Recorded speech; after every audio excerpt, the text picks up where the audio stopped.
Welcome back to the Thoughtful Journeys podcast. This is episode 8. I'm Tyler, this is Justice, and today our guest is Freddy. Good friend of ours we've mentioned in previous episodes. Yeah. I actually met Freddy through Justice. Justice, you kind of want to say how y'all two met? Yeah, absolutely. So working at BJ's, the restaurant in Norman. It's a funny story though. Yeah, it's crazy. Honestly, I'd like for Freddy to tell this one because how it intertwines between somebody that I went to high school with and somebody that Freddy was good friends with, and from there, yeah, go ahead. Yeah, so I was working in the line. Justice was working in the front as a bosser, and I was a line cook. And we have this friend in common named Gabby. And I mean, to be honest, I was an asshole, kind of to everyone. Just yell at people, you know, because Dude, you're doing line cook stuff. yeah, you know, like that's shit. what you do. That's what you do, you know. And I remember Gabby saying, I was saying something to him, you know, and something mean, I'm pretty sure. And Gabby was like, "Hey, dude, like, calm down. He's a nice guy, you know." And I from there, you know, like, I'm just like got a chance to start talking to him, and we became friends after that. And yeah, man, it was funny shit too funny, because yeah. we were talking shit back and forth, and we weren't talking shit in super mean ways, but but it was like we're fucking with each other, yeah. And then Gabby was like, "Chill out, yeah, he's nice, don't worry about it." I just happened to go to high school with her, and then she happened to be at that job that was working out with Freddy. Me and Freddy started talking, and I realized he's a fucking cool guy, and then we kind of went from there and just started to kind of relate on our stories of kind of how we got to the place that we're at, because what me and Freddy I think immediately noticed was like our ability to connect about the real shit, you know, like the real stuff that like I genuinely care about. I could tell Freddy genuinely cared about. Like, cooking is your passion, and you love bringing the people together through cooking, right? And that like that feeling of providing that experience to get everybody together and everyone enjoy the food, like that type of experience, and that's a very genuine thing to like and enjoy. And I really relate to that because there's not a lot of genuine people in this world at all. And I that's how we really started to talk and kind of figure out that, like, oh, I fuck with this guy. Yeah. And then I met Harper to you and Matthew though. Yep. And I mean, super nice guy, and from then we just like hanging out. Same thing, all just mutual, genuine people that are trying to do good, work hard, and you know, make better for ourselves. And that kind of just finding that we all were on that same wavelength. Just every time we have a kickback or anything, we all are just fucking chilling, having a great time. It's because you can kind of tell whenever you meet someone that's genuine, because you meet so many different people throughout life, whether it be from work, school, whatever it is. And most people are on the same wavelength, but it's a different one than what me or you or Freddy would be on necessarily. Right. And then when you meet someone that's kind of there where you are, or at least on the same path, it's really refreshing to meet people like that. Absolutely. Yeah. And a big part of this episode, and something that inspires me on a daily basis, is Freddy's story. And I just, however you want to go about it, bro, but I would like to get into your story of how you got here, man, because it's a fucking beautiful, beautiful story. Yeah, for sure, man. I mean, if we start from the beginning, you know, my family was here, came here with work visas back in the days, and they overstayed after like their work visa expired. Okay. Yeah. Okay. And I was born here. My brother was born here as well. But at some point when I was like 5, 6, I was in school already. My family decided to move back to Mexico, and that's when basically my actual story started. Right. You know, because obviously, like, when I was living here with my family, like, I don't remember a lot, you know, from it, other than me going to the school, you know, and like having to go to all that little shows that you do in kindergarten, you know, and all that. So I remember that. I remember that as a fun part of my life, though. And but after that, everything just went downhill, you know. And after that, all my memories are kind of like sad in a way. So yeah, my family take me to Mexico with them. And it was a struggle at first because at that point I wasn't speaking Spanish.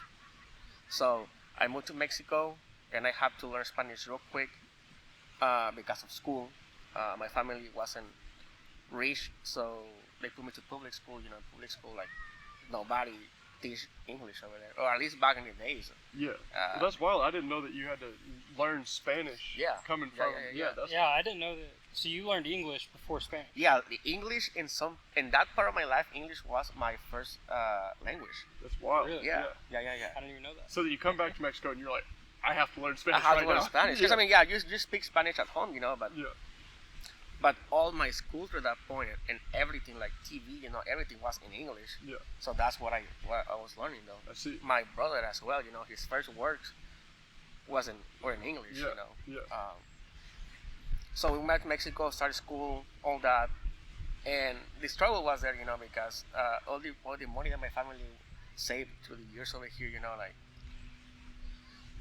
we go to several family members that get sick and spend months in hospital, so we tried to help him. One of them, my uncles, and he died, after 3 months in the hospital, so we kind of like lose a lot of money over there. Mm-hmm. And then we have to sell the truck that my grandpa had, so it was like a lot of struggle from the beginning, Yeah. and on top of you have to adapt to your new life, and all that. And I was living in the border at the time, Mm-hmm. and then when we kind of like lose everything with it, my family decided to move back to our hometown, which is like central part of Mexico, in front of the Gulf of Mexico though. And that's when my actual story started, and that's like back in the days when anyone asked me like where you from, I always say Veracruz, because that part of my life like marked me like for real. Yeah. And That initial struggle. What age? Yeah. What age were you at? in that? when we moved to that part, I was like 7, 7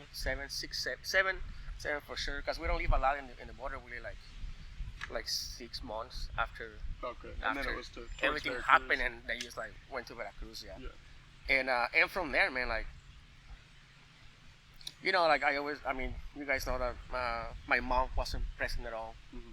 And I grew up with my grandpa and my grandma, and obviously they were like old by the time already. Like the time when they're like have kids, was gone already.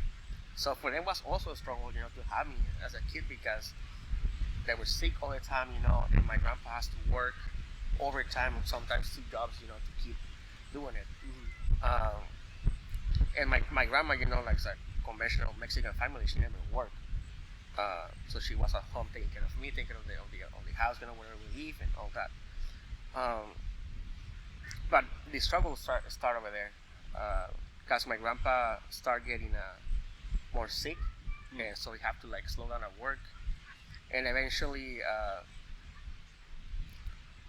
things happen in life, and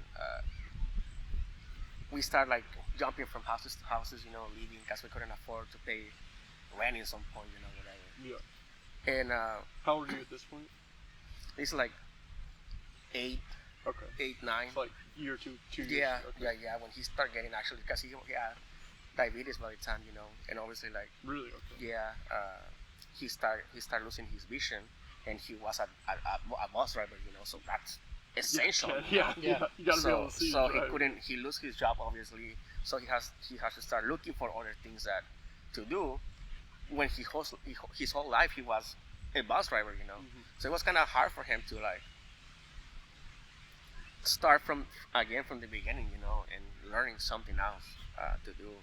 He did everything that you can tell. Like he was a salesperson in like a Sears type of thing, Mm-hmm. like like things for your house, like selling microwaves, and then he was selling fridges through a program that the government made for poor people, So he was doing a lot of things though. Same thing to make money. Yeah. Yeah. And so from the beginning, I saw that hard work, expectation, and example from him, Yeah. And all what I know about the time was like that, like work hard to get minimal results, And that's something that made me very upset, because I saw how hard he was working. We know actual like results, like other than like living paycheck by paycheck, and like sometimes I didn't even have food, money for food, Yeah. And so in that point, like when I was 9, 10, 8, 9, I would say 8, 9, I got very, very upset about it, and I started getting more into school, and I was studying a lot, and all my plan was to go to college, somehow to help my family out, and and then when we moved, you know, a couple of years later when I was like 10, uh, everything went downhill because my grandpa get more sick, and eventually I just left the house because trying to be able to help them out, I left school, I start in the streets, like living in the streets basically, selling whatever you can sell, Yeah. candies, helping people out, like going to the farm market, to help people carrying their stuff, like whatever you can do when you're 10, like it's Yeah. not a lot that you can do. Yeah. Uh, But what money you can make to help. but yeah, from like if you have nothing and you can have $10, Yeah. sure, like you do it, Yeah. Some of the things obviously like not very proud of it, but I mean you're a kid and you kind of like just there for the money, like Yeah. try to help your family. Uh, but it was a struggle though because a lot of the kids, like even here if you're 10 years old, you know what I mean. Right. So that was a very struggle. So at 10 Part of years my life. old, there was like drugs involved and stuff. Yeah, man. Yeah. That's what I'm saying. Like whatever someone mentioned, like something hard, I was like, dude, I've done that forever ago, and that's Yeah. not for me. You know what I mean? Like, in a kind of joking, but it was true. I don't know if anyone, like, will actually take me serious when I say, oh, when I was 10, I was doing this, whatever, because you don't. That's not normal for you. Right. No, yeah. Yeah. But that's what I mean. That's what you Yeah, see. That's 'cause what school's not yeah. paying you That's to what you go. do. Right. Whatever. Like So it is just like that. All that part of my life, like actually put a mark on me. To became the person that I am today. Mhm. Because all that struggle, like I was telling Justice, like through all that struggles, all that years when I was a kid, all the kids around me, like we're having Christmas presents, we're having like birthday parties, we're having like all the things that they will like or they will ask, eventually they will get it from their parents, But I have, first of all, I don't have like actual parents, because I never my dad, my mom wasn't there, and my grandpa was sick, my grandma wasn't working, so I kind of like have to basically survive, Yeah. and that today when I put it in perspective, all that little things, like I say, helped me to be the person I am today and to be grateful for what I have, Mhm. and like he was mentioning earlier, enjoy the little moments, because when you come from that kind of a struggle, and you get to have a good moment, man, you enjoy it 20 times more than anyone Yeah. else could do, Yeah. And I was telling him the other day, like how poor we were, that my grandpa used to work in a factory and he was getting paid weekly, and sometimes we make it to Friday and we have no money to eat the next day, So my grandma, now I see my grandma as kind of like a some type of witch in the good way, Yeah. Cause she always makes something to eat out of nowhere, You have 2 tomatoes, 1 egg, some all tortillas over there, and she put it together and she made the most wonderful food in the world, And we enjoy it, And that's also when I start getting in love with the kitchen, and cooking and putting people together, Because that was our happiest moment of the day, Knowing that we only gonna eat one time a day, but that it's gonna be great, Yeah. you know.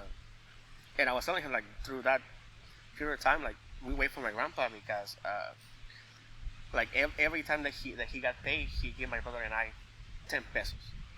which back in the days, 10 pesos was like, I mean, you're a kid, that's a lot of money, Yeah. And What is 10 pesos compared to like $1?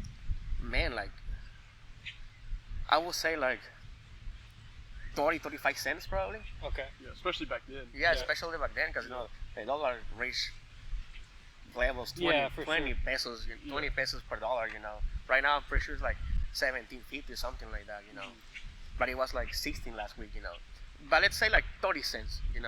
Of a dollar, which I mean, you have 30 cents and you just put it in your car in the cup holder. You forget about it. Right. Yeah. That's not something that you're gonna. Yeah. But that was my happiness. And I was telling Justice that how my brother and I like combined our 10 pesos, then I had 20 pesos, and we go to a little corner store, and we buy like, hot Cheetos were like 2 pesos back in the day, like 150, and we just get a bunch of random stuff that we eat, and some back in the days, Fanta is big in Mexico. And they always have like these like all the flavors, so we got the blueberry one. We were crazy, Yeah. And it's when it's 1 peso Bangladesh, so like, dude, you have a lot of Yeah, money you as guys a got kid, 20 pesos. That's a whole Yeah, man. week of candy and shit. And that was our thing, like we wait for that Saturday night when my grandpa got home to get that money and be happy for, at least for a day or two, Yeah. And I was telling him because we went to the Mexico store today, and they sell these Mexican candies. That here is like $1, whatever. And you're like, oh, it's just $1.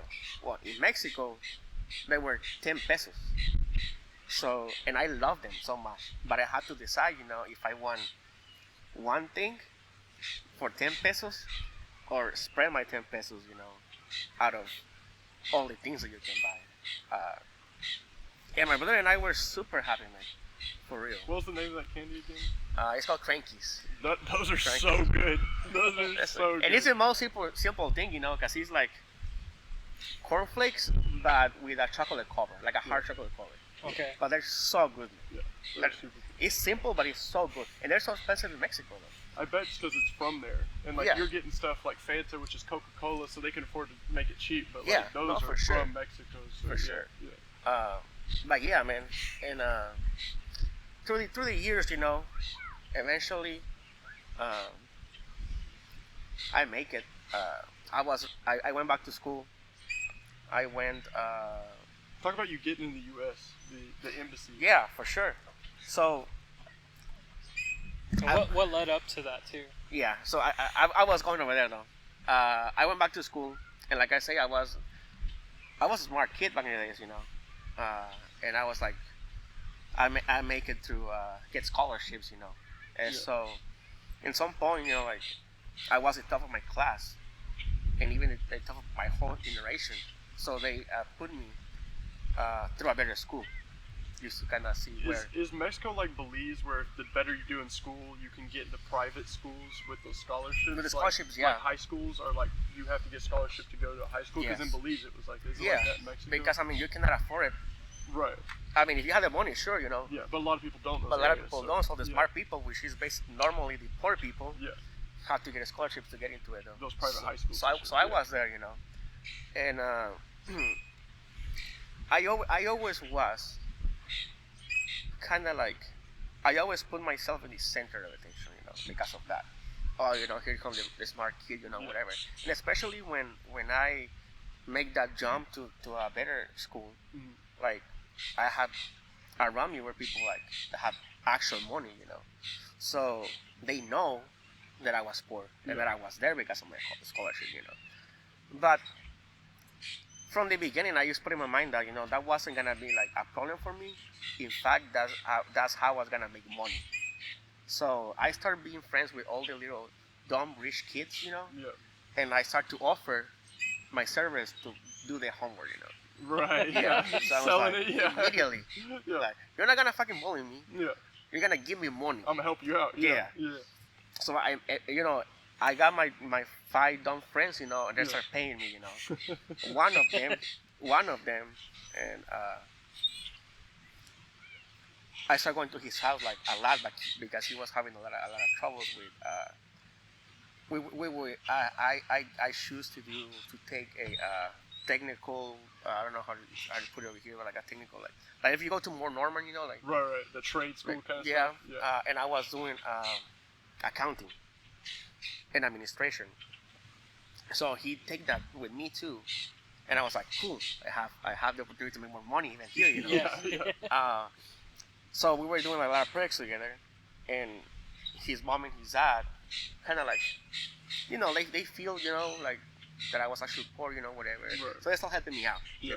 And his dad used to work for the state government, and it was a great family, Mhm. So they would start paying me to actually help him, like actually. So now you're like a tutor. tutor. Yeah. Yeah. And from there, man, like that family helped me a lot, and they put me with the kid through all high school basically. Okay. When I was finished high school and we were to graduate, the dad asked me like what I was gonna do, like for my life or whatever. Yeah. So I told him that it was like I had no money, and that if I got a scholarship, well, I will take it. But if not, like I was just going to start see what I can Go do. work. Yeah. And he offers me to go to college with his kid, and he was going to pay for it. And like as soon as I keep helping his kid, Yeah. and I was like, dude, that's a great deal for sure. I take it, And then eventually, like when we go to the exams and all that part of like actually get into the college part, they ask for my paperwork, and that's kind of where everything starts. Like the new story starts. Okay. Because I take out my paperwork, whatever, and they ask me for. I started going for the first 2-3 weeks to college over there, Is this in the U.S.? No, in Mexico. Oh, in Mexico. Okay. Yeah. But I you was- needed paperwork. I was, for yeah, that? I was 17, Okay. by the time. So they asked me for my paperwork, and I was okay, cool, yeah, like just let me give it to you. Yeah. And I give it to them, I mean, by paperwork, I mean all my my records, from school, Yeah. which I mean, I know I don't have a problem with it, and then one day I got a call, from them saying that they need my birth certificate and all that, For some reason, to that point of my life, I never actually see it, and I never asked, because I'm just like, Yeah. What do you need it for? Yeah, Yeah. whatever. Yeah. But basically, when I they told me that I wasn't gonna be able to go to college over there because I wasn't Mexican. Wow. So I okay. was like, What the fuck? Yeah. yeah, for sure, Lived and here for 10 years, 11 years, all my youth. Yeah. and that's all what I know. Now at this point, that's all what I know. Yeah. Yeah. English, you're not using all the time. No, Yeah. like, you're watching shows and stuff, but you're not. Yeah. like music, but other than that, like now Spanish is my first language. I speak Yeah. more Spanish than English. And it's a struggle. Yeah. And I went to my grandma, hey grandma, can you give me the papers, whatever. And back in the days in Veracruz, it was a huge hurricane, and we lose everything. My papers in that. The records department of that. Yeah. Like the birth certificate. Yeah. So she basically told me that I was born here in the U.S., but that she don't have proof for me other than pictures, and Yeah. and that was it. So obviously I went back to college and I told them what's happening, and they told me, well, even even we can help if you have the proof, but without it, we can do We can't show where anything you're for you. born. Yeah. So I was, I got depressed and I got all sad about it, and I started working with another friend that his dad was working there. I was working at Hilton Hotel, Okay. and that was actually my first introduction to an actual kitchen, and I mean, I was, yeah, I just turned 17 by the time. Is this the hotel where you tried the blue label Johnny Walker? Yeah, That was like yeah, the- yeah. And my friend Bomba, great guy. Uh, yeah, his uncle got us a job because he was like a. So this hotel was by Hilton, but it wasn't managed by Hilton. Okay. So It's like a franchise. the old owner was still the manager or whatever you want to call it. Of what it was before it was Yeah. Hilton. Yeah. Yeah. So the guy, this friend uncle was kind of like the right hand of this guy. Okay. So he got us a job, and I mean, we were 16, 17 by the time. He was 16, I was 17. So we cannot legally work, Right. but they were paying, Really, in Mexico paying you us have to in be cash. 18? Yeah, paying us in cash, whatever, under the water, like, Yeah. it's Mexico, Yeah. And, Correct. Yeah. yeah, that's what you do. And, and I mean, that was actually a really important part of my life because, like I said, that was the first interaction with me in an actual kitchen. Yeah. So I was there basically doing whatever they want me to do, like I was helping with putting away the dry storage, like helping dishes, washing dishes, like eventually they let me start cutting vegetables, all that kind of things, and actual cooking. But that was like towards the end of it. But through that whole 6-7 months, I had the opportunity to be in the kitchen doing something else, and you can just kind of seeing how everyone worked, like we were setting up events for like 500-600 people, in their venues, just setting up everything, like at some point I also was a server, so it was I was doing whatever I can to make money, Yeah. and because at this point I have my brother at home, waiting for me to provide for him, Yeah. and so I was doing it, Eventually, when I was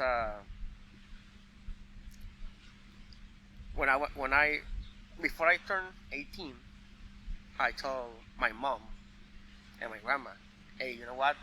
I mean, it is no point for me to be here. If it's true that I was born in the U.S., I'm just gonna try to see what I'm gonna do, Yeah.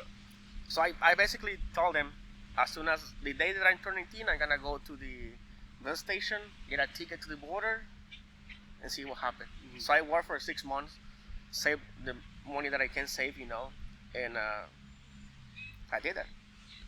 And it wasn't easy to make that decision, but I know that it was now or never, Yeah.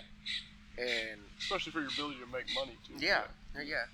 So I get my ticket, and it was funny because even if I turn 18, I have no way to prove that I was 18. Right. So No I birth give certificate, someone the money to get it, to get it from me, And it was a friend, mom of my friend, and she told me that she was my mom, Yeah. and that I was going to visit a family member. So she made a letter for me, because my mom wasn't gonna give it to me. Right. So she made a letter for me, and everything, like, Wow. yeah. So And, she was acting like she was your mom. yeah. Oh, wow. To get you your birth certificate. to give me the ticket, Yeah. the bus bus ticket, ticket, yeah, not the birth yeah, certificate. no, Oh. the bus ticket, yeah, and I got to the border, Matamoros, and when I was in the bus, man, I'm telling you, I was crying the whole way over there, cause like I was gonna be away from my family, and I was from my brother, and I was there, like I was worried about him, like like doing something bad, like I was living in the past, or not eating, things like that. Yeah. And also I was worried because like I'm 18, this is the first time that I'm gonna be alone somewhere, and you hear the stories about the border, especially Matamoros back in the days, like how bad it was. So I got scared, Mm-hmm. but I was there already, and I did what I did, and I got there to Matamoros, and I went straight to the embassy, and they told me that they couldn't let me in, So I was like, well, somebody has to help me, and I sleep outside the embassy in the cold, raining, for like almost 2 days, until this guy, that was working as a security guard over there, like he feel it, and he was like, listen, man, they're gonna fire me, but I'm going to let you in. And and he let me in, and somebody was waiting for me inside because he already talked with someone about me, Yeah. whatever. Yeah. And they were worried though, because I mean I'm freaking 18, and I'm sleeping there, like, Yeah. Yeah, they don't know if you're a security risk or Yeah, for real. And then he let me in, like, and the person that came to talk to me, in Spanish, he put it this way, basically, like, we hear you, like, we want to help you, but if it turns out that you are not an American citizen, we're gonna take you to Yale. And I was like, in that moment, man, for real, like, I was like, what if my mom was lying? What if it's not true? Yeah. What, like, but I was there again. I was there already. Man. Yeah. I wasn't You're going back locked home. in. Yeah. Yeah. Yeah. I wasn't going back home without nothing, And they take me to the center that they put all the kids, the immigrant kids. I was there for like 3 days probably. It wasn't that much. Though. And I was in a separate room. It wasn't like with everyone else, Mm-hmm. which I make it kind of harder because I was seeing them all play, whatever. But I was like literally Yeah. like not in yell, but like You're processing. yeah. So eventually, they take me back to the embassy, and I was so nervous, man. I was so nervous. It's very old. Because at this point, like, I was barely eating, I wasn't. They don't let me take a shower, like nothing, man. For real. Same clothes, like I was like for real, man. And the same guy came in with me, like take me to the judge, So I was like, man, they're gonna have. Yeah, actually, my mom was like, whatever. Yeah.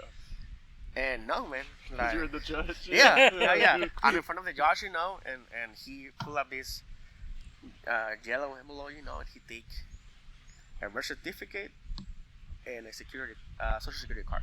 Nice. And they tell me, welcome to your country, and they give me $300, That's awesome. and they leave me out. And they make me swear on the Bible, that I was going to serve the country, and like be a good citizen. Yeah. And I was like, freak, man.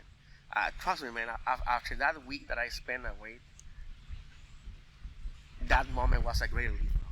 I bet. Yeah, I can't even You get fathom to the, what that would be like. you, Yeah. you get to the judge not even Yeah. knowing what's about to be said. Yeah.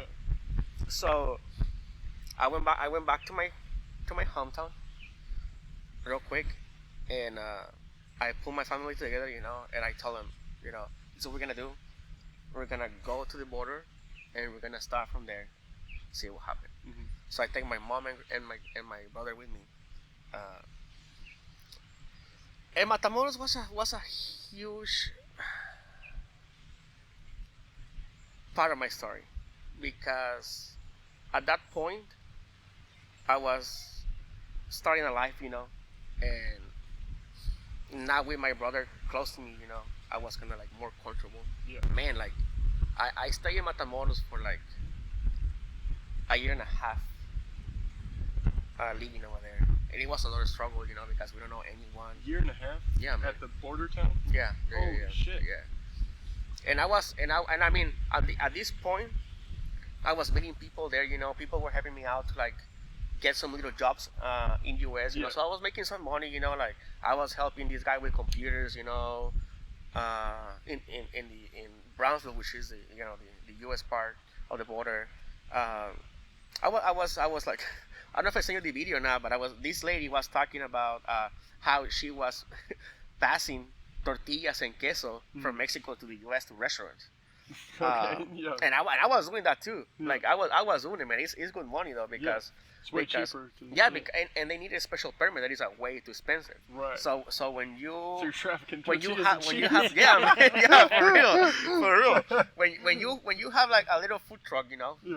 a taco truck, whatever, Right. and you're not making that kind of money, to pay $100,000 for a permit like that. Yeah. Like you're not making that much money. Yeah.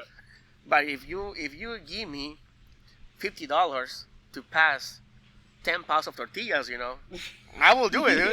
Yeah. Like, fuck it, I will do it, Absolutely. So And I was doing that, man. The risk to reward with that's way better than like drugs. Yeah, for sure. Yeah, No, yeah, you're because just- they I don't got like. tortillas. I got tortillas, man. Yeah, yeah. And they open one little thing, and I mean, like, got you. Let's Yeah, go. yeah. The queso, as soon as you have a receipt, they don't even have to open it. They just okay, it's queso, let's go. Yeah. You know, like yeah, man, like That's awesome. so yeah, I was doing that. You know, I was making money. So like you a know? year and a half, you're doing odd end jobs like that. Just Yeah. Trying to, Oh, yeah. And Helping you're us saving with up money computers. so you can go into the U.S. with your brother. And this is a part where I met the love of my life, Okay. and I got married. Okay, that girl. Yeah. Yeah. Okay.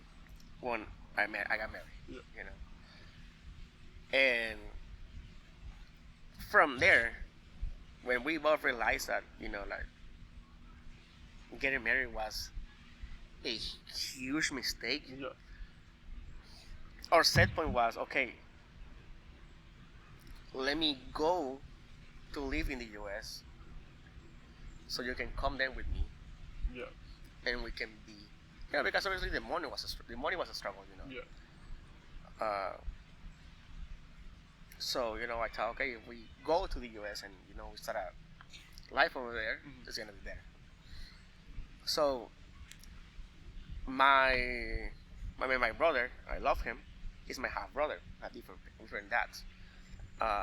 His dad was always living here in the US, and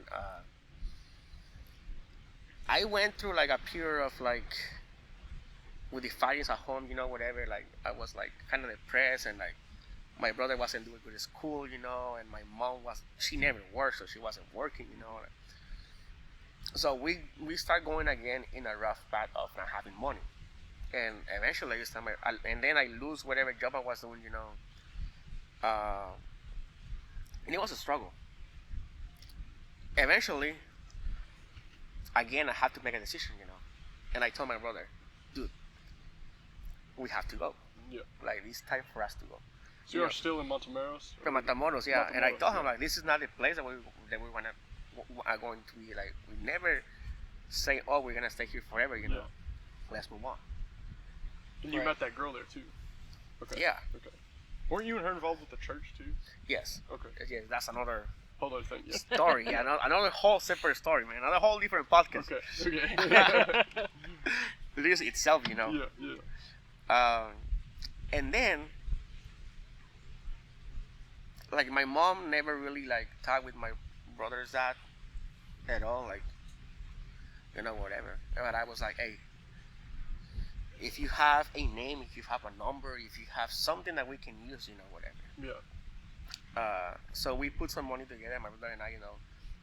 He was actually working in a again, like under the water, because he was like 15, 14 back in the days, you know, like, and he was, you know, getting some change, you know, to doing some side works. And we put together,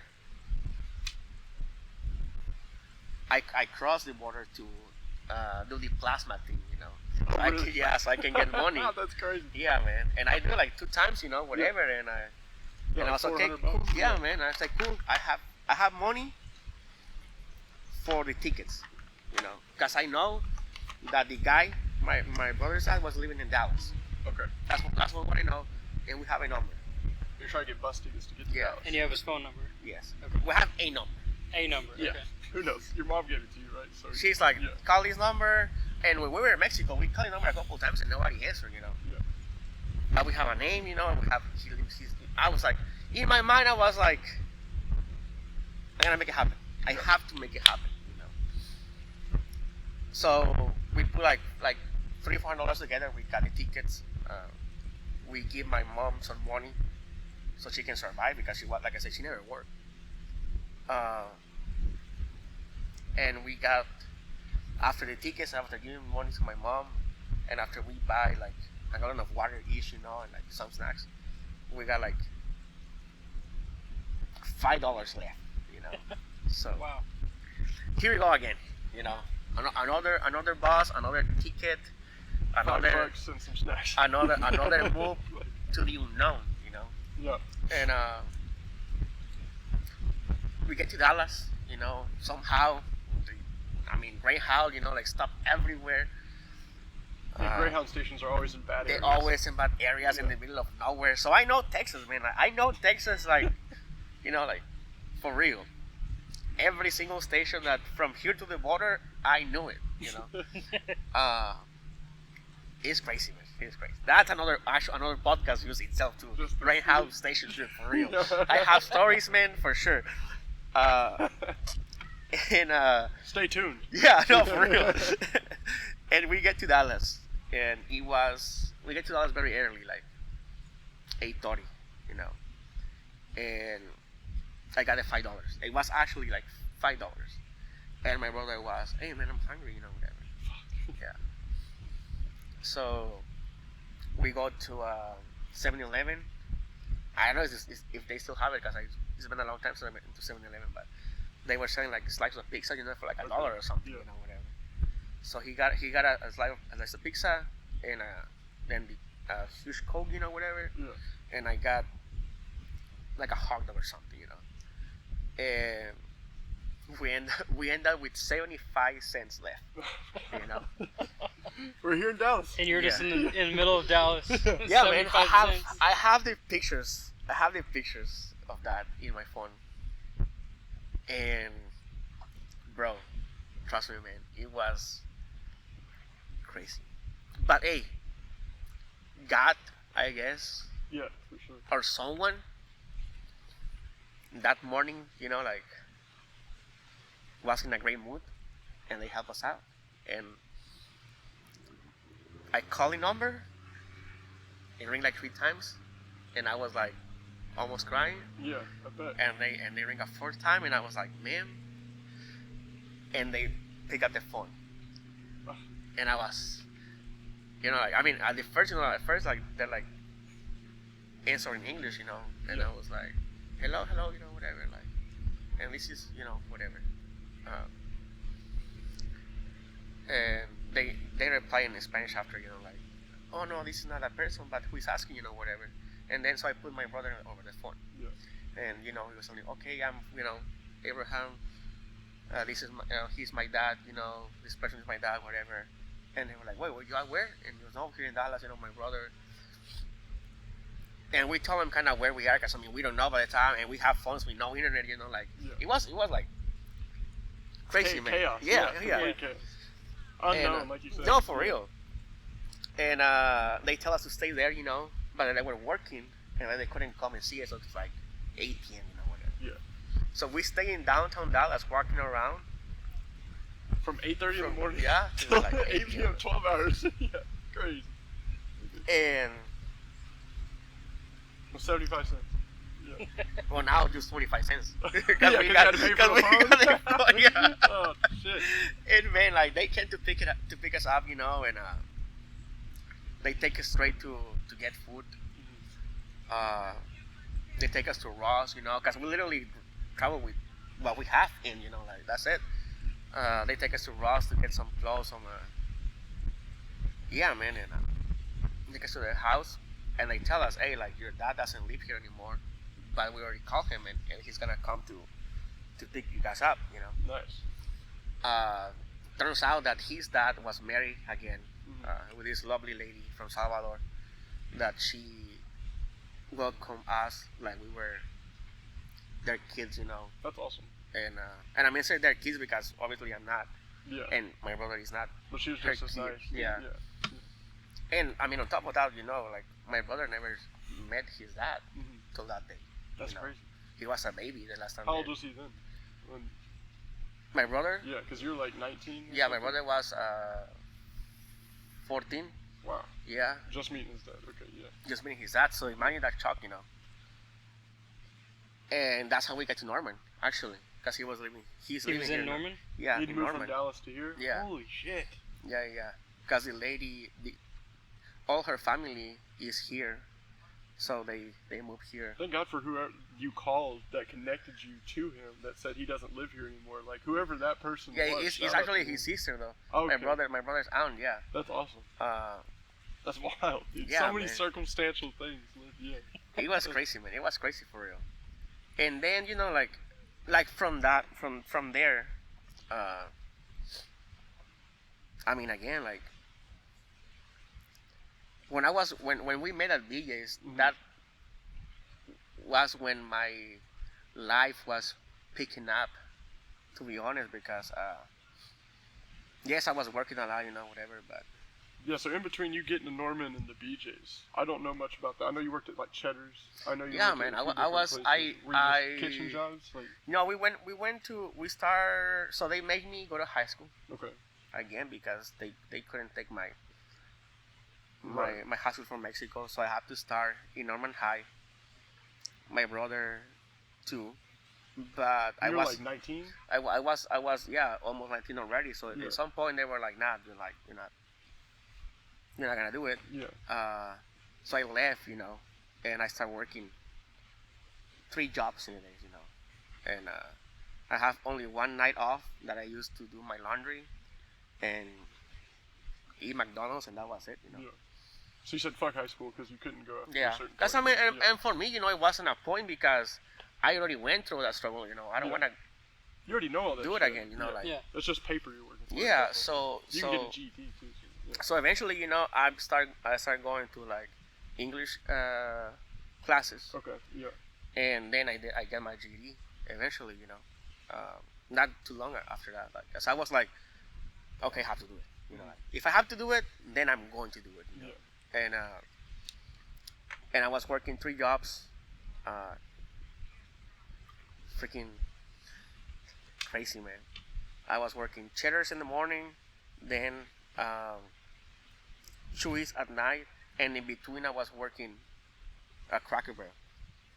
And Cracker Barrel was the worst time of my life, but I was like that, and I was walking, so I was like walking from work to work. Oh my god. Yeah, man.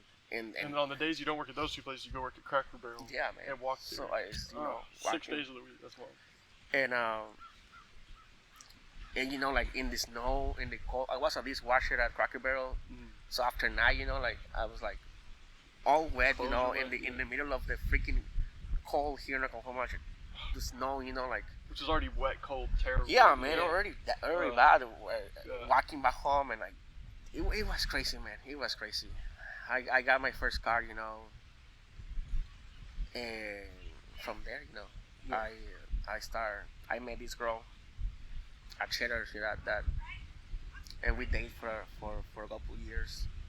And I always mention her when I say my news story because she was the person that helped me to put my life together. In the fact that I was living my life like and I don't want to say this in a bad way, but I was living my life like every other Hispanic person. Like I wasn't having a bank account, or not a credit store. Yeah. Like Just under the table. With yeah, everything. man, like just what I know, like if you pay me with a check, I just go and cash it, and that's all what I know. But she helped me to like get a credit card. She helped me to get a bank account, a savings account. She consigned with me for my first car, like so. That's awesome. Yeah, man, like she helped me a lot. She helped me to get the GED. She was the one who told me, hey, dude, get at least like to multiple C and get some type of college degree, whatever. Yeah. Like she helped me through that part, and I'm always very grateful for that. Shout out to her. Yeah. No, for real. Yeah. And as my brother, like she take him, like eat him rice when I couldn't do it, like Yeah.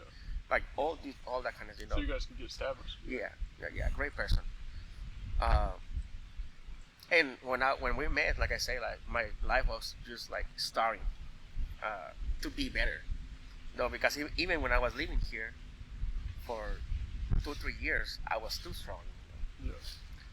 And just after a little bit after that, like was when I started actually like making money. And, like not that I wasn't making money, but making money to enjoy. I don't want to say enjoy, but to like see what I was doing was worth it. Yeah. Right. And man, like till the day, you guys know my stories of me working like crazy, Then I quit the 3 jobs and I started working at Charleston and Villas, So I was closing at Villas every day of the week, and back in the days we closed at 1 in the morning, Mm-hmm. And I have to be at Charleston at 6. So I literally like close BS at 1. We left BS around 2:30. Go home, take a shower, sleep for 2 hours, wake up, and do it all over again, man. Yeah. For real. And I was doing college in that period of time. Yeah. So the days off that I have, I was going to OCCC to get my classes in, Yeah. So it's crazy, man. It is crazy how your background and how parts of your life are so powerful that can mark your whole career, through like years. Because still to this day, I have still in the back of my mind, like I would say, like if you ask me what is my biggest, or what I'm afraid of, Mm-hmm. I can look in your eyes and tell you I'm afraid to be poor again. Yeah. That's for sure. Yeah. Like I'm not afraid of, like anything else. Yeah. I'm afraid to be poor again. Well, and that true like drive and all this, like you said, all the stuff you went through and all the situations you went through that made you want to work like that, so you could help your brother and do what you could to live. Like all of that gave you the ability to work that hard. All of that gave you the motivation to like sleep 2 hours, go to school, go to Charleston's, then go to BJ's, and repeat that cycle. Like that's what gave you that strength. And Yeah, fuel. man. Yeah. And that's why I say like when I look back on my life, and like everyone else could sit and struggle Mm-hmm. and say, oh, I'm not trying because my life was so bad, Yeah. or my childhood was so bad, or things like that, But I never have a time to do it, because I was so young. Like I never have time to even suffer when I have to suffer, because I always have someone, which is my brother, waiting for me to provide for him, Yeah. So I like in the moments of my life that I remember, like that I have to cry, for example, I couldn't cry because my brother was there with me, and Yeah. I was trying to be an example for him, Yeah. of what you should do, Handling it, and yeah. and what family Like means, your grandpa did for you. Yeah. But, yeah. Yeah, and just like all that stories, man. Like obviously, like overall, like that's it. But every day was something new. Yeah. Like, every day was a different struggle. Every day was a different obstacle, and every day was a different way for me to find a way to get over it, Mm-hmm. and survive. Because that was if I had to put my life in, like in words, like as a team or as a song name, I would say like survive, unknown, and decisions. Yeah. That three words mark my life a lot. I was talking to my brother today, actually, because now he have 2 kids, he have a family, he's happy, he job, he work, have a wife, and he was telling his wife, where we're talking about that moments, when we have to make a decision, and nobody else will do it but me, Yeah. and I don't know, listen to him talking about me, Mm-hmm. in that moment, that made me cry, to be honest, because I was like, man, like I mean, I never do anything for him to like be thankful of me, doing it, but I always do it for him to also survive, Yeah. But For him recognizing that, yeah. but for him now that he's a grown as man, have family and everything, to recognize that, like it was cool, to be honest. I bet that means a lot. Strong. man. Yeah. No, man, for real, Yeah. for real. That's one of the deepest things, yeah. Yeah, it was cool because man, we went through so much, that Yeah. that it was just like, again, like It shows it was worth it, Yeah, Yeah. for real. Working that hard was worth And it. now real, you man. see him with a family, yeah, a man, wife and and that made me kids happy, and man, for real. And he has has a two little job, kids, yeah, love them, providing. Provides for all. Yeah, man. Yeah. Yeah, and I look back on the days, and I was like, man, this is the life that I always wanted for him, Mm-hmm. It's not Yeah. even for me, for him, for him to not have to go through all the struggles that I went when I was a kid, So I don't know, man. Well, to fast forward to now, like talking about the 10 pesos that you and him would get from your grandpa, and kind of connecting that to talking about struggle and where we are now. What do you think is what drives you now? What do you think is what gives you the? Because we talked about that a little bit the other day before the little party, but like, What makes you not be comfortable now and keep going? Yeah. Ooh. To be honest, man, this is when all of you guys came into the picture, you know, because for me, like I say early on, being in the kitchen with my grandma, for example, was my way to connect with her and learn, you know. And now that, I mean, obviously, I'm not the richest guy in the world, you know, whatever. Yeah. But for me now, like working hard, you know, and show up every day and do it all over again is worth it if we have moments like this one, you know, Right. like moments when we can talk about life and we can express or how we feel, you know, in a comfortable space, in a safe space, you know, Yeah. with the people that we like, the people that we love, and the people that we call family, you know,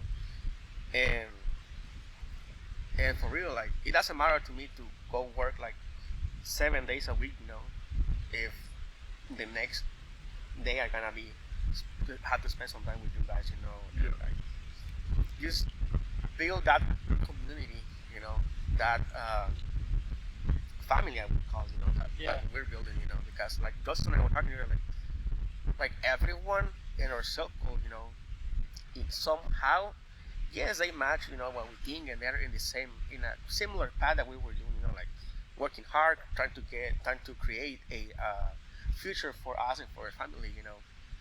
But also, you know, like we try to add other people, you know, like to our circle.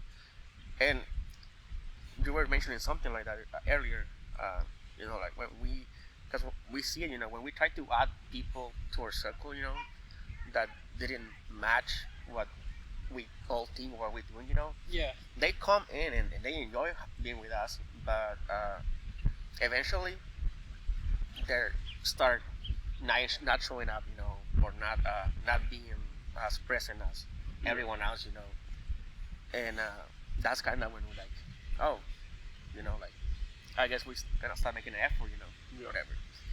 Um, but man, like I just feel like if I have a day off, you know, I just feel, to be honest, like in some point I kind of feel empty, you know. I need that constantly working hard, you know, taking decisions, making it happen, you know, in my life now, because that's all what I know. And you're scared of, like you said, your biggest fear is being broke again. Yeah, man, Yeah. for real. So For when you're real. sitting there and you don't have anything to do, you can't really relax. But I completely agree with that too, because I find myself a lot. I think it's about a change. I find myself feeling different now that I'm about to have a kid. But I found myself a lot sitting around when I wasn't doing something, being upset with myself. Yeah. Because I'm like, oh, I should be working, or I should be creating something, or I should be working on something to do more. But I would find the moments to relax when we all get together, when we'd hang out, when we'd go to the butcher's barbecue stand, or like, you know, have a get together or something like that. Actually, I could zoom out there and sit down Right. and relax, you know. And I completely agree with that, Freddie. It's changing now for me because now I see like I'm not wasting any time because everything I'm doing is to help out my kid. Yeah. As long as I'm doing that, then I don't give a shit. And then we do something like this and relax, and it doesn't matter if I slept like 2 hours, you know, 2 nights before, like, because I'm actually getting relaxed now, you know. Yeah. All that lack of sleep is going to benefit me in the future. So. No, for sure. But I feel that's a very hard thing to do because I mean it's something I'm working on also, you know, like, but Appreciating that moment of yeah, downtime, man, like, yeah. like it's just so hard, you know, because even if you guys know, you know, like if you I mean you guys see me, like every time that you guys tell me, oh, can I help you with something, I always say no, Yeah. you know, and I always like just doing it, you know. And I mean, I don't say in a bad way, you know, because I love it, you know, and that's what I do. But I was like, I just want you guys to enjoy it. You guys actually don't have to like worry about anything, you know. Yeah. I got this. You guys go enjoy, you know. Yeah. And for me, that's also like part of my happiness, you know, like being able to put food on the table for you guys, you know, and Yeah. you guys, you know, like eating there, talking shit, like we do, you know, Yeah. like and just having fun, like having actual fun, you know. Yeah. Because most of the time, you know, we're not even in our phones, you know, Like we're No, bro, that's a crazy Yeah, part. man, And like- that's being specific with the people that are there. I think plays into that feeling that happens a lot. But like, yeah, we had Yeah. like 11 or 12 people. Nobody's on their phone like the whole time. We're together for like 6, Yeah. 7 hours.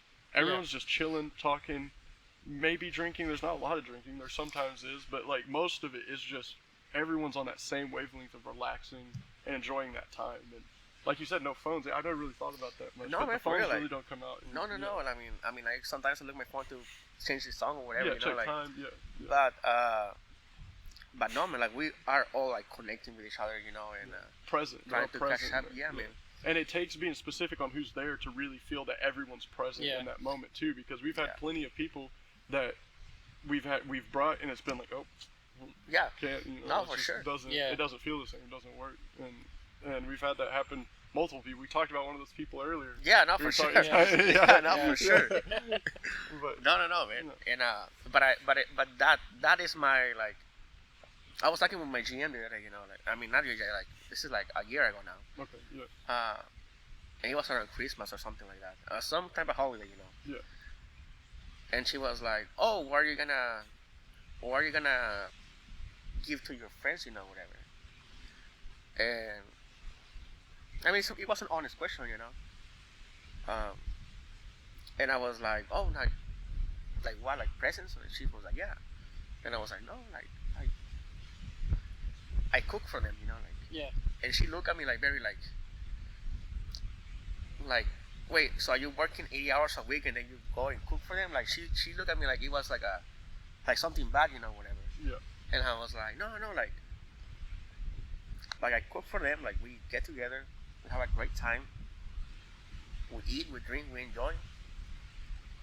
That's our present, you know. well, and like, that's her perspective too, because she's looking at it like, well, you're doing more work after doing this much Yeah. work, but you're seeing it as you're doing work that's actually worth it at Yeah. this point because it's pure, Right. and you're doing it with a group of people that you really want to share it with, and And actually expecting like a material gift instead of like being present. the gift of presence is Is more the powerful present. than Yes. that's a present, man. Being that's present. more powerful than if I gave you like A desk toy. Or, Yeah. Or like a desk toy or Like a you video guys, game. Yeah, no, yeah, for or real. something like that. Yeah. Like you guys showing up, being there. That's the biggest present that anyone can have, you know. Yeah. And being in the moment too. Yeah, man, because you know, like, that is the present. Being present Yeah. is the present. yeah, and I'm very happy with what we are building, you know, Oh yeah. with the group that we It's have, amazing. and I don't know, man. Like, I feel like that is one of our biggest things that we can say. I'm proud of this, you know. Yeah. Having For that, sure. having that group, you know, or the way that we connect with people, Mm-hmm. you know, and I don't know. Like I was talking to you the other day about it, you know, like that. I feel like I changed a lot, obviously, from what I get here to now. Mm-hmm. But I'm trying to genuinely connect with people, you know, and trying to actually be good at it, you know. Yeah. And I mean, our friend Andy, you know, is kind of one of example of it, you know, like Yeah. how I I get connect. to know him better. I'd love to talk to him on here. Yeah, But, man. How do I connect with him from nothing? Right. Right. You know. But I think it's that same wavelength of that work ethic, that mindset. Like he's a provider, you're a provider, and that I'm gonna do it no matter what. If I'm Yeah. doing it, I'm gonna do it. That mindset. Like you guys are very similar in that Yeah, aspect. on that. And actually, you know what? It's funny that you mention it because I told him, hey, like, man, I always look at you, you know, and I always feel like you look at people, you know, and you tell them, hey, this is your size, you know, and you bring it to them, and he's your size, like, you know, like Yeah. that's crazy, you know. This guy can look at you when you walk into the suit shop, tell you your size, tell you the type of suit, shoes, you put it on and it'll fit. It's and it'll insane. fit, man. So I was telling him, dude, how do you do it, you know? And he mentioned that use the same way that you go to your kitchen, you know, and you can put a plate together. Yeah. Like, you know where everything is, like, you know, like, what to use, Yeah. you know, what it is, you know, how much. That 80,000 hours shit. This yeah. guy is actually, if y'all need a suit and you're in the Oklahoma City area, Yeah. GQ. GQ fashion. Yeah, shout out to my friend Andy. Yeah. It's off. Do you know what street it's off of? 23rd and I-40. 23rd and I-40. If you need a Yeah, suit, man. a lot cheaper than if you go to like a Men's Warehouse as well. Oh, too. for 100%. sure, man. And if you want to talk about professional, Better service. Yeah, that guy is yeah, a man, for professional. sure. Tons of variety. The definition of professional is Andy, man. That guy Yeah. is a professional. Yeah, man, for sure. And yeah, he's coming. He's coming to cycle with us. Yeah. So you're gonna. Yeah. It's gonna be awesome. I mean, you met him already, but Yeah. you know, like you're. You get to hang out. Yeah, man. Yeah, he's a great guy. But I mean, that's the kind of people that we want in our circle. The people that know how to do it. The people that are been doing it. Yeah. And Not making excuses, but Yeah. just putting their head down. because that's the thing. Like how many people our age know that they have to go through that struggle and have to go through, not even have to go through the struggle, but have to put the effort, to be somewhere in the future, and they don't want to do it. Yeah. Well, they get comfortable, I think, and I struggle with that sometimes. Last July when I graduated college and I got like a real full-time job for the first time, I really struggled with wanting to do more because I finally was kind of financially stable, Right. and so Like you could paycheck to paycheck and be fine. You pay your apartment. yeah, I rent wasn't. and I eat. finally wasn't paycheck to paycheck for I the see. first time. Okay. I was able to save money. I see. I was able to actually put like money into my savings account, Nice. Yeah. not worry about things, not worry about making rent. Right. Is that And- not a great feeling though? It is, but Like for real, man. for the first few months, I was grinding really hard. I was doing really well, and I work in sales, so it's commission based. You could make $2,000 one month, or you can make $10,000 a month. If you want It's a new completely iPhone, different. Yeah. Yeah, for sure. You want it? You want Verizon? Yeah. You want a new iPhone? Go to this guy. Yeah. But anyways, it's really hard. It was really hard for a while there after the start to get more motivation. Mhm. After I got a little comfortable, it's kind of I kind of picked back up on it now, but I did get caught in a little hole there where I was like, "Oh, Yeah. I'm doing good," like. Yeah. Not like that I was doing nothing crazy, I was just like I was finally comfortable with paying my bills, saving money, and doing all that. So Yeah. I think it's really easy to get caught up in that. It Once is- you get something decent, it's really easy to get comfortable. it is easy, man. Because, like with me, that happened last year, for example. I was talking with one of my co-managers, on how last year to like today last year, I was going through a little bit of a struggle because of that. Like it's not that I wasn't working hard, but I was like, I was having the wrong mentality about it, Yeah. and I started to complain about stuff that I shouldn't be complaining, and I started to complain about just dumb stuff, that I was like, now that I think about it, I was like, man, like, I will normally not complain about that, you know what I mean? Yeah. Like, I would just keep working, but Because now you're getting more accustomed to, Yeah. You get comfortable, and then little stuff is what, then now you're like, oh, this little thing is frustrating, and that never used to frustrate yeah, me. yeah. Like And, checking out on like the Nike or Amazon app, like something going around there, and then I'm frustrated about that. Like, dude, like, what is yeah. this? Means nothing. What is like, yeah, what is happening, man? You Yeah. know. And but yeah, I was having a wrong mentality about work, and I have to change it, and it was kind of hard to be honest. But now that I finally did it, I feel so much better. Yeah. I can actually go to work and enjoy it again. Yeah. And I Good. and I see myself, like I get in the right path, Yeah. But it's just so easy to get comfortable, like. Well, it's like that Yeah. that video I sent both y'all where it was like that Eric Nightingale or whatever that guy's name was talking about like Man, that the was a good mentality video, of, yeah. of goal setting and like having your goals and visualizing. And if there's anything that our group of people we put together has in common, is mutual like goals of just wanting to be happy and set to where we can provide for our families, and we're all working really hard to get to that point. You know, and I think that goal, that idea, and reminding each other of our goals and our dreams and why we're working so hard is a huge Yeah. part of why we can relax in those moments and share those moments that are so special, because not everybody that we've brought over has goals, and it's usually those No. people that don't have real genuine goals or ideas that they don't They don't stick. Right. connect. It doesn't Yeah. connect with the how everybody's feeling. But like specifically this last one, when we were all sitting around at the table and everyone was talking about like me and Freddy were mentioning like everyone's working for something. Everyone's like, I could feel everybody was feeling that, and in that like we're all pushing in that direction. And that's what really inspires me makes me motivated, because we're at a point now, because we've all experienced struggle, right? Like all of us at this table have. But now we're at a point where we're good. And it's like, what motivates you when you don't have necessarily a struggle? And it's you guys reminding me of my goals, and me now with the kid coming up. That really is inspiring to me. That gives me something to really want to work for. But especially prior to having like that coming up, it was you guys saying like, this is what we're doing, this is what we're working for, and reminding like we're pushing for something more than just sustaining. We're pushing to actually make an impact. And like Freddy's restaurant, that would genuinely make an impact and a difference. And that thing where you're talking about providing that experience to people, you'll be able to make money from doing that. Yeah. You know what I'm saying? That's fucking amazing. That's and amazing, we're all working to be able to make money from doing the thing that we want to do. Right. We're making money right now, but we're not necessarily doing it the way we want to. But like making money on our terms is what we're talking about for the future. And that's what's really inspiring to me about like, and especially when we get together, that's what I feel is like everyone's on that like. Yeah, having that community that kind of holds you accountable. Yeah, man, and especially I was talking with someone about this the other day, because I was watching a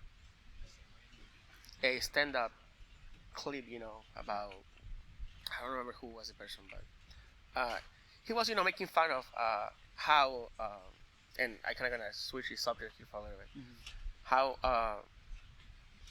women, are always more like together with their friends, like they're going girls trip, Emotionally and everything like they're talking every day. Yeah. And he was like making fun of, how guys, we don't have that. Yes, we have a base of friends, that we connect with, and we can go and hang out with, and go party, but we don't have someone to call when you actually need it, Right. Yeah. And I can do that with both of you guys, and you man, both can do that that was with like, me. Yeah. like, but when in the group that we have, like I feel like we don't are missing that part either, like we are still working and we are trying to have a future, but we are all very present and we are all very available for each other, Yeah, like, absolutely. and You can talk to that's anyone about crazy, anything man. that is in that group. Yeah, for sure. and that's something that I love though. Absolutely. About it, though. I think that is a huge thing too, where like I've heard a lot of people say what you're talking about, where guys, they can just get together and they won't talk about anything meaningful. It's just about like BS and shooting the shit, and which is cool. We do that for sure. But I mean, we talk shit too, but it makes me wonder: do not a lot of guys have connections and friendships like this? I don't think so. I think like Marissa was talking about earlier, how she was like, well, I don't have a lot of girlfriends because she doesn't feel that like that mutual care about what's real with a lot of those people. Right. I think it's common with both genders. I think it's way more common for people to not pay attention to what actually matters and be friends on ignoring shit. Like they get together and they drink to ignore everything. If we drink together, we're talking about like what we care about, what we're having fun with. Like it's not just like let's ignore everything. The idea for this podcast came up on some drinks. Yeah, like way late at night. Yeah, super late at night. that's the best conversation, man. Yeah, absolutely. That's when everything happened. Yep. That's when a lot of what these conversations that started this have happened. We're just us all sitting up and talking late into the night about stuff and what we care about and moving forward. And it's super special. I'm really happy that we can share this, because I think it's super rare to even have one or two friends that you can share ideas and your personal struggles and things you're worried about with. And we have a group of around like 8 people that we can. Not all of them are on the same level of communicating our emotions, but we all can talk about things that I think most people can't share with even like people like their family, and stuff like that. Like you bring up anything at that dinner table, we're all gonna, no one's gonna judge that person. We're just talking about it, and it's super rare and it's super special, and it's just, I think it's because so many genuine people are, and it's hard to find genuine people, but we have. It is hard, man, and I feel very happy that we got to have that, Yeah. Because, like at this point, in my life, I don't see myself without that moments, Right. like for real. Right. Like I said, I don't have a problem to work 7, 8, 9 days straight, go to Tulsa to help out, if the next day I'm gonna be with you guys enjoying, Absolutely. and having fun though. Yeah. So it's just crazy, man. And I'm like I said, I'm very happy that just from like random moments we were adding people to the group. You know? Yes. Just us. We did not seek anybody. No. They all just came up through Yeah. us working a job and that person coming and being introduced or like it fell into place very natural. It was natural. Yeah, it was natural and it feels that way though. I truly believe if you're doing your best and you're doing good on a daily basis, like at the end of the day, you can say I tried my hardest and I did the best I could and made the best decisions I could make. Yeah. And I think if you're gonna find those people, you're gonna find that path. And I think we just all happen to come together because we are all on that path of trying to better ourselves. And then the universe just kind of makes this group of people together. Because the feeling that we're talking about, it's hard to express to anybody listening, but it's a feeling that you can't really. It is hard to express from that. It's like time just stops. I'm not thinking about time. You know, Yeah. I'm not thinking about anything. We're just like. Especially if you don't, for people that don't have that, Right. it's probably hard for them to. Yeah. Yeah. Like where do I go for that? Yeah. How do I find that? Yeah. And that's a tough fucking answer. Yeah. I don't No, know the yeah, answer to that. yeah. You know, and I think a lot of it's just coincidence. Like the fact that you even ended up in Norman is a huge Yeah, man. coincidence. Yeah. Then Yeah. the fact that y'all worked at the same restaurant. And I happened to go to high school with the girl that initially made the bridge for me to really talk Yeah. to him. Like, I just happened to. Like, all of that. I don't believe in coincidence for that reason. Right. Because it's like, all of that to fall into place, all these little minute details fall into place for that to all come together and work Right. the way it works. And it be such a special thing for all of us. Like, that's just, there's something way more to this. And I think we're really on to something special. Whatever wavelength we're on is the good, in this world. Like, I'm inspired about the future, and I'm very excited to see this guy's restaurant. Coming up. I'll hold up signs, and we'll run some commercials, dude. Like, I already told you, man. Like you're gonna be my sound guy Yeah. over there, and I got you, bro. we're gonna make it happen. It's all gonna That's for fall. sure. I think if we continue like the path we're on right now, it's all gonna fall into place, just like everything else has. You know Yeah. what I'm saying? It's just continuing with what we're doing, and it will come as long as we keep applying ourselves to. No, that's what for, we that's care for sure. about. That's for sure. And I don't know, man. I just like I say, I feel very happy. And like the other day, I was thinking, like we should like put like a phone or like a camera, like just recording the whole get together, like Yeah. A that- bunch of time lapses Yeah, of all the get yeah. togethers. That will be That'd be be cool. the best way to show people this is what we do. Yeah. This is how we feel. For sure. To be there, present, like in the moment. Like, That'd be hilarious to do a sit down podcast type thing with everybody yeah. when we're all drunk at the end of one of those nights and just do that would be fun. That would be Hey. a good time. I'm down for it. Yeah. We put a bunch of food on it and a bunch of drinks and tell your truth. Yeah. Hell yeah. Let's just do it, buddy. Make like a little documentary about it. Yeah. Yeah. Make like Cultivating good like The moments. Office, and Yeah. we in the background, and you and a little share like that, like Yeah. this is how I met Freddy, whatever. And we're in the background just eating, Yeah. Hell yeah. Yeah. No, Yeah. fuck yeah, dude. No, I don't know, man. It's just like life, man. Life is so crazy that it takes you to Yeah. paths that you were. I think your journey really puts a magnifying glass on that too, because your journey is very unique, but it led you to such a specific place, And Yeah, man. like that's something that I think is proof, like your life and your story is proof of that. There's more to it, because like you're in Dallas with 25 fucking cents. You call a number and thank God that guy's aunt answers, and then you end Yeah. up, and then you're in Norman, and then you meet that girl that helps you get everything, and like then you're here, like all of that, like you can't even write that, No, man. like that's no, just for real. yeah. When I was a couple years ago, when I was actually writing this story, Mhm. and I was thinking, dude, like you cannot make a movie out of this, like No. Yeah. it's just It's life. Yeah. how everything happened, like for real, because you see all that stories of like, oh, the guy was poor, and then he made it, whatever. But I don't feel like like Pursuit of Happiness, for example, great Yeah. movie, great story, Yeah. actually true, like the all the struggles that the guy has to go through.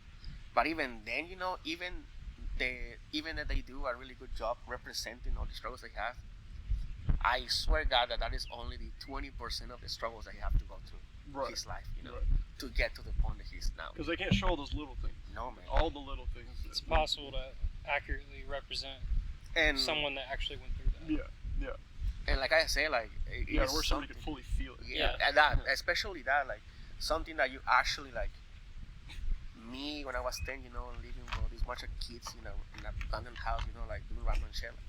That is something that you can represent, but my feeling, you know, being there, you will never feel it. Yeah. You know? And I don't know, man. It's just when we talk about it, you know, like, and I see now that, you know, like when I'm feeling kind of down, you know, whatever, like, and I wake up and I was like, man, like, it is no way that you can be feeling this way because look what you have. Yeah.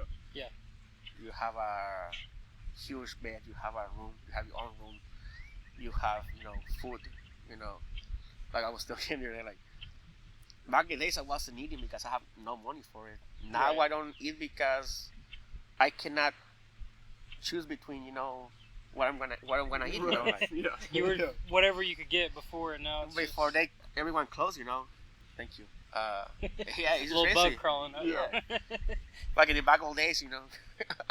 And or because, you know, like I don't want to go out, you know, to pick up some food, you know, like just things like that, you know. And I was like, man, like every time that I feel like kind of sad, you know, whatever, Yeah. I think about it and I was like, man, like you're crazy. Yeah. Like you have, I mean, now that I can feel in that way, you know, but I have no excuse to make, you know. Yeah. Well, I think no matter where you're at, it's important to appreciate whatever it is that you do have that is good. Yeah, Absolutely. for sure, man. No matter if it's one tiny thing, Yeah. just be thankful that you do have that. Yeah. Because there's always a worse situation. Man, it's never Yeah. guaranteed. Always. Life isn't guaranteed. Yeah. And that is when apparently they love me though, and that's when I feel like also our generation, you know, it is right now because like we were talking earlier today, like nowadays in social media, you know, we have this fake representation of what is success, you know, of Right. what is being on the top, you know, being the 1%, you know. Right. Coconut Club. Coconut Club, you know, man. Shout out So- also to Austin. Give me as a treat, buddy. Yeah. man. I missed No, out. Yeah, I it missed was out. awesome, man. But being, you know, like being in that 1%, you know, whatever. And I Like feel financially. yeah, you know, like stable, That's beyond stable, though. I mean, like that's- successful, you know, like. I mean, yes, but even then, you know, like a lot of people that, for example, putting me as an example, you know, I know from where I come from, you know, and I know what I have today. And like you say, we have to be thankful and grateful for, you know.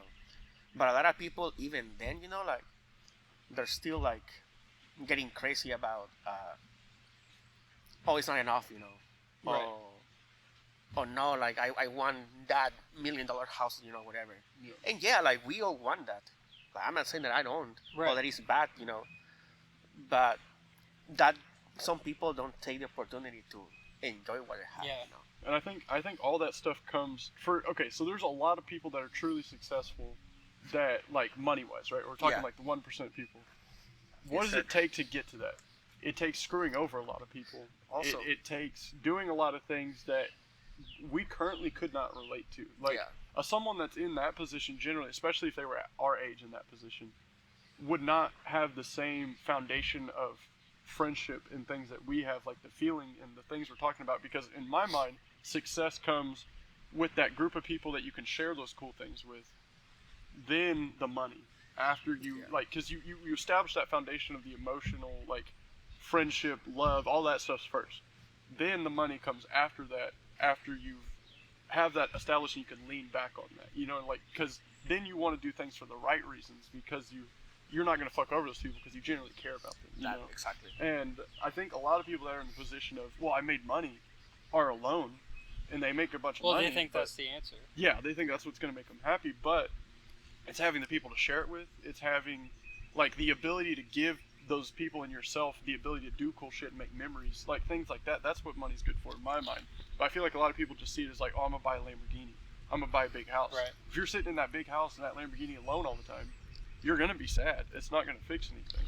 And And I think a big reason, like when you were saying, like people expect, they see this representation of 1% this life, and they dream of that $1 million house or whatever. A lot of times it's not even them, like, just them only wanting that. It's them judging other people for not driving a nice car, Right. Yeah, man. or for not having a good job, making six figures. Yeah. Like we talked about this earlier. Like, not only are they're not doing it themselves, but then they expect the people in their lives to be doing all those things. I think it's easy to get spiteful whenever you have everything and you aren't truly happy, so you have to blame it on other stuff.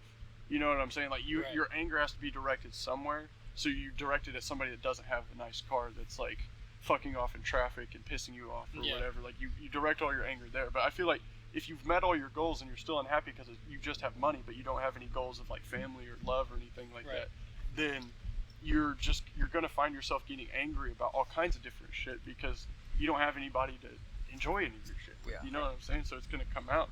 And I think what really in my mind kind of fixes that is you're making money from something that you feel passionate about and benefits you and those people, because then you don't just feel alone, you have your group of people that you're with, you know what I'm saying? And then you have that thing you're passionate about and all these people supporting you, and you're watching it benefit those things. But like my job right now, like I have 2 great jobs, but I'm not directly benefiting or doing what I want to do with these jobs. Right. You know, so it's like when I can do that, I feel like then I could even be more present, which I can't even imagine how that will feel. But Yeah. like it's just Because I feel like, especially early on, like, all right, I don't think you have to love your job necessarily. Like, it's a step. do what you need to do to make money, you know, Yeah. and move forward. But at least trying to branch out and like trying to make money in ways that you do love doing, Yeah. stuff you do love doing. I mean, Yeah. what's the harm in starting a podcast or a Right. YouTube channel? You Exactly. know, like, it's so easy. The equipment we got to start up this podcast was like $50. Yeah. You know, like it's not hard to do. It's Yeah. easy to set up and start.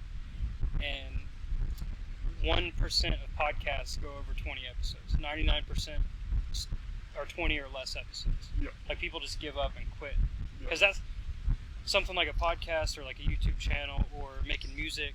Yeah. It's something that it's going to take a long time for most people, but most people want it instantly. Yeah. Like, they'll start doing it and they're like, I'm going to become a millionaire, I'm going to break free of this, and Yeah. then they make 10 episodes and they're like, oh, I didn't get any money from it yet, Right. so I'm just going to quit. Right. But that's not even why we're doing this. Well, and We don't even care how much money we make from this. No, it's just about like that one guy that left a comment on that short, or Yeah. like the Aaron leaving comments on those first videos. Like that type of shit is what gives me inspiration, because it's like if we make money, awesome. But the first goal is somebody taking something from this and maybe they're a little happier in their daily life because they apply something or a lesson that we learned from fucking up to their life, and they're like, okay, Right. I can do this now, and they feel better.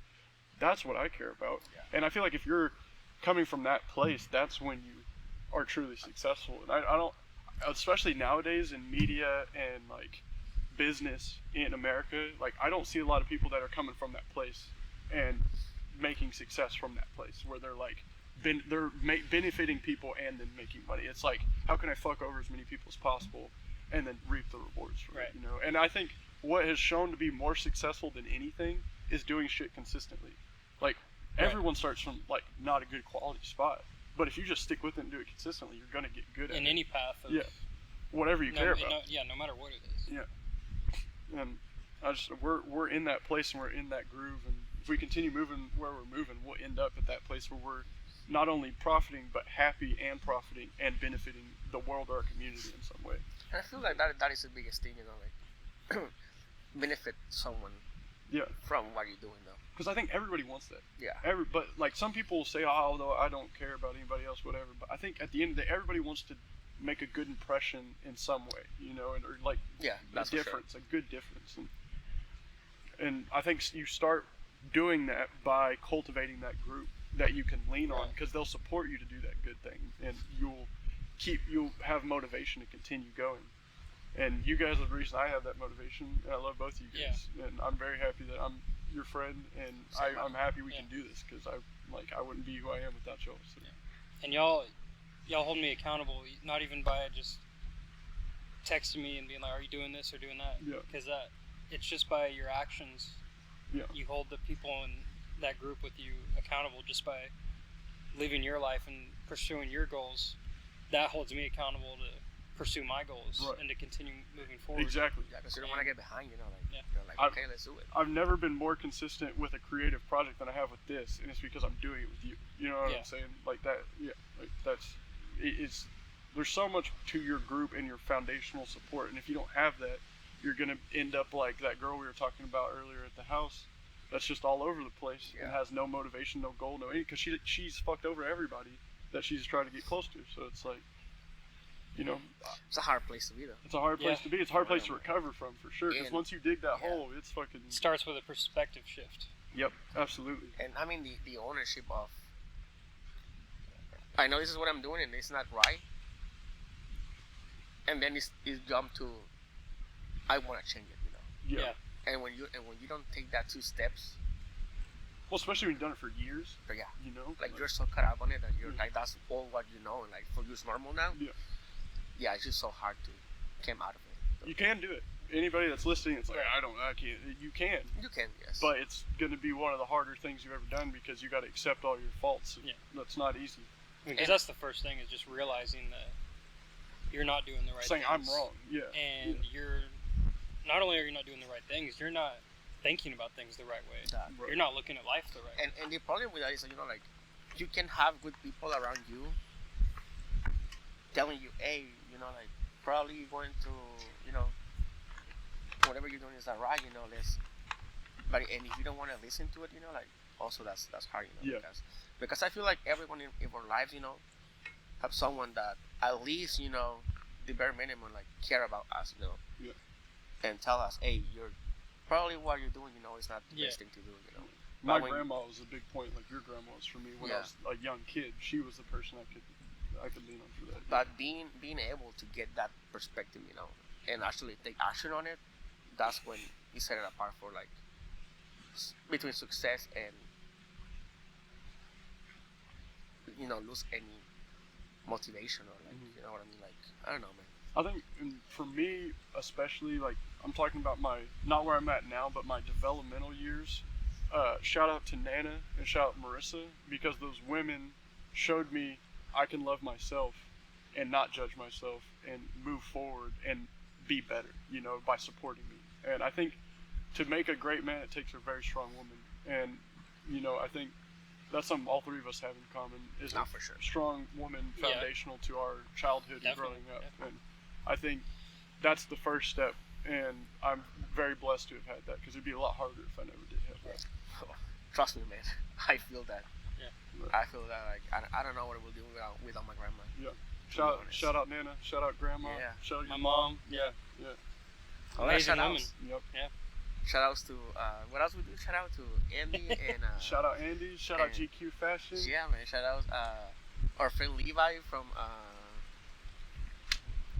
Butcher Barbecue. Yep. That guy is awesome, man. Butcher's Barbecue is the While we're best damn barbecue. While we're talking about it, shout out America. Shout out America. Yeah, Shout yeah. out America. You We know have what? the opportunity to do this. Yeah, they opened the door for me, you know. There's to a get lot back. of mess up stuff. A lot of mess up stuff in our country now, but it's still the greatest country in the world. So. I agree with that wholeheartedly. And we can make a difference as long as we unify and push for better and do what we're talking about every time For we sure. record this podcast. Stick around for more episodes about fun shit Freddy's been through, because he's definitely going to Yeah. be back.